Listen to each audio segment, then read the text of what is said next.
तो भाई अगर कोई हाईवे पर गाड़ी चलाता है तो तैयार हो जाइए, क्योंकि एक बहुत बड़ा बदलाव होने वाला है। सरकार टोल वसूलने का पूरा तरीका ही बदल रही है और इसका असर सीधे आपकी गाड़ी और आपकी जेब पर पड़ने वाला है। चलिए समझते हैं कि ये पूरा मामला है क्या। जरा सोचकर देखिए, आप अपनी गाड़ी बेचना चाहें और सरकार आपको बेचने ही न दे। क्यों? क्योंकि आपका कुछ टोल बकाया है। जी हाँ, ये कोई मजाक नहीं है, ये अब एक हकीकत बनने जा रहा है।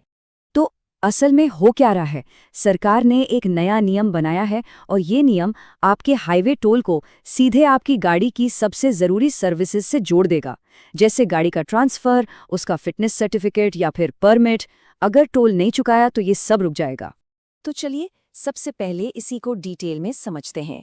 देखते हैं कि अगर टोल नहीं चुकाया तो फौरन क्या-क्या हो सकता है और आपकी गाड़ी पर इसका क्या असर पड़ेगा।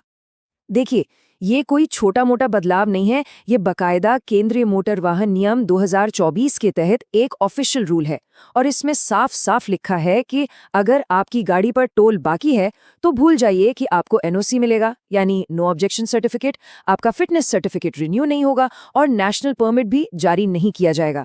लेकिन यहाँ एक सवाल उठता है, ये टोल सिस्टम आखिर आया कहाँ से? मतलब सड़कें हमारी और चलने के पैसे भी हम ही दें, ऐसा क्यों? इसका जवाब छिपा है 90 के दशक में। तो हुआ ये कि 90 के दशक में जब भारत में आर्थिक सुधारों का दौर शुरू हुआ तो सरकार ने प्राइवेट कंपनियों को सड़कें बनाने के लिए बुलाया और एक मॉडल पेश किया जिसे कहते हैं बीओटी, यानी बिल्ड ऑपरेट ट्रांसफर। मतलब कंपनी सड़क बनाएगी, उसे ऑपरेट करेगी, टोल वसूल कर अपना खर्चा और मुनाफा निकालेगी और फिर कुछ सालों बाद सड़क सरकार को वापस सौंप देगी। बस यहीं से शुरू हुआ प्राइवेट टोल कलेक्शन का सिलसिला। और देखिए, टोल कलेक्शन का ये सफर भी टेक्नोलॉजी के साथ साथ कितना बदल गया है। याद है वो जमाना, टोल प्लाजा पर कैश देने के लिए गाड़ियों की लंबी लंबी लाइनें। फिर 2014 में इस झंझट को खत्म करने के लिए आया फास्टैग और 2019 आते आते तो ये पूरे देश के नेशनल हाईवे पर जरूरी हो गया। और अब हम एक और बड़ी छलांग लगाने वाले हैं। टारगेट है 2026, जब कोई बैरियर ही नहीं होगा। लेकिन टेक्नोलॉजी ने सिर्फ हमारा सफर ही आसान नहीं किया, इसने एक सरकार के लिए टोल कलेक्शन का पूरा हिसाब किताब ही बदल कर रख दिया। खास तौर पर फास्टैग के आने से सरकारी खजाने में जबरदस्त बढ़ोतरी हुई है। यकीन मानिए, आंकड़ा सुनकर आप चौंक जाएंगे। सिर्फ एक साल में, यानी 2023-24 में भारत सरकार ने टोल से पूरे 64,000 करोड़ रुपए से ज्यादा का रेवेन्यू कलेक्ट किया है। सोचिए, ये कितनी बड़ी रकम है। जरा इन आंकड़ों पर नजर डालिए।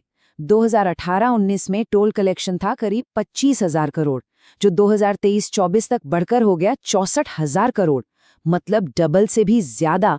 और अंदाजा ये है कि 2026-27 तक ये आंकड़ा 1 लाख करोड़ रुपए को भी पार कर जाएगा। अब ये जो बढ़ता हुआ रेवेन्यू है, ये सिर्फ एक नंबर नहीं है, इसे देश की इकोनॉमी का एक बैरोमीटर भी माना जाता है।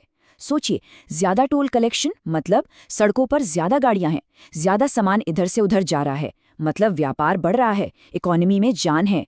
और यही पैसा फिर वापस नए हाईवे बनाने, सड़कें बेहतर करने और देश का इंफ्रास्ट्रक्चर मजबूत करने में काम आता। चलिए अब जरा भविष्य में चलते हैं। सरकार अब टोल प्लाजा के ये जो बैरियर है ना, इन्हें पूरी तरह से हटाने की तैयारी में है।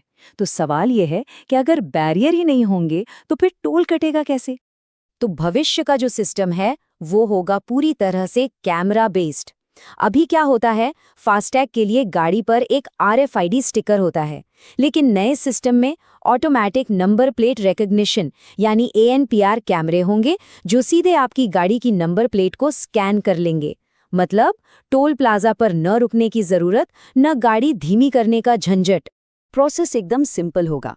आप अपनी स्पीड में जा रहे हैं, हाई स्पीड कैमराज आपकी नंबर प्लेट स्कैन करेंगे, सिस्टम आपकी गाड़ी को पहचानेगा, आपकी रजिस्टर्ड बैंक अकाउंट से लिंक करेगा और फटाक से टोल का पैसा कट जाएगा। सब कुछ पलक झपकते ही। और इस टेक्नोलॉजी का फायदा सिर्फ टाइम बचाना ही नहीं है, इसका एक बहुत बड़ा मकसद है टोल प्लाजा पर लगने वाले जाम, झगड़े और रोड रेज जैसी घटनाओं को खत्म करना। हाल ही में यूपी में एक वकील के साथ मारपीट की जो घटना हुई थी, वैसी घटनाओं पर भी लगाम लगेगी। तो चलिए घूम फिर कर वापस उसी सवाल पर आते हैं जहां से हमने ये पूरी बात शुरू की थी। अगर इस नए हाईटेक सिस्टम में कोई टोल नहीं चुकाता है तो फिर क्या होगा? नियम एकदम क्रिस्टल क्लियर है। अगर टोल बाकी है तो आप अपनी गाड़ी बेच नहीं सकते, उसका फिटनेस सर्टिफिकेट रिन्यू नहीं करवा सकते और ना ही नेशनल परमिट हासिल कर सकते हैं। और हो सकता है कि सरकार भविष्य में इस लिस्ट में और भी सर्विसेज जोड़ दे। अब दिमाग में एक सवाल और आ सकता है।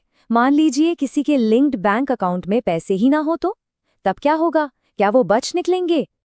नहीं, बिल्कुल नहीं, क्योंकि आपकी गाड़ी का रजिस्ट्रेशन आपकी फाइनेंशियल आइडेंटिटी से जुड़ा हुआ है। सरकार को सब पता है कि आपका कौन सा बैंक अकाउंट है। अगर कोई लंबे समय तक टोल नहीं चुकाता, तो जब तक वो बकाया क्लियर नहीं कर देता, उसकी दूसरी फाइनेंशियल एक्टिविटीज पर भी रोक लगाई जा सकती है।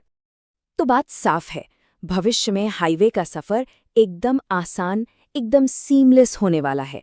गाड़ी रुकेगी नहीं, पैसा अपने आप कट जाएगा। लेकिन इस सारी सुविधा और एफिशिएंसी के पीछे एक बड़ा सवाल भी खड़ा होता है कि इस सहूलियत के बदले में क्या हम अपनी हर मूवमेंट की जानकारी अपने डेटा के रूप में एक अलग ही तरह का टोल चुका रहे हैं? ये सोचने वाली बात है।